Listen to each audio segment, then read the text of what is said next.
మెదక్ జిల్లా చిలప్చేడు మండలం బండపోతుగల్ గ్రామ పరిధిలోని మాంజీర నది నుండి అక్రమంగా ఇసుక తరలించి డంపు చేసిన ఇసుక కుప్పలను స్థానిక ఎంఆర్ఓ ముసాయిద్ పోలీసు సిబ్బందితో 13 ఇసుక కుప్పలను సీజ్ చేశారు. అనంతరం మీడియా సమావేశంలో మాట్లాడుతూ సీజ్ చేసిన ఇసుక కుప్పలను 7వ తేదీన వేలంపాట వేస్తామని, ఈ వేలంపాటలో పాల్గొనడానికి 5,000 డీడీ కట్టాలని అన్నారు.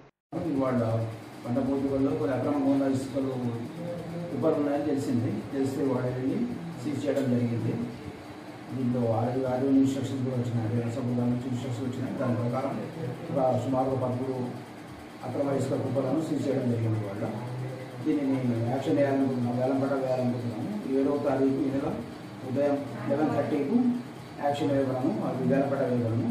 కావున వీళ్ళు ఏమైనా ఇంట్రెస్టెడ్ ఉంటే 5,000 రూపాయల డీడీ ఎంఆర్ఓ చిల్చేట్ మీద తహసీల్దార్ చిల్చేట్ మీద తీసుకొని ఆఫీస్లో జమ చేయగలను. 6వ తారీఖు 4 గంటల లోపల చేసిన వాళ్ళు దాంట్లో వేలంపాటలో పాల్గొనడానికి అవకాశం ఉంటుంది.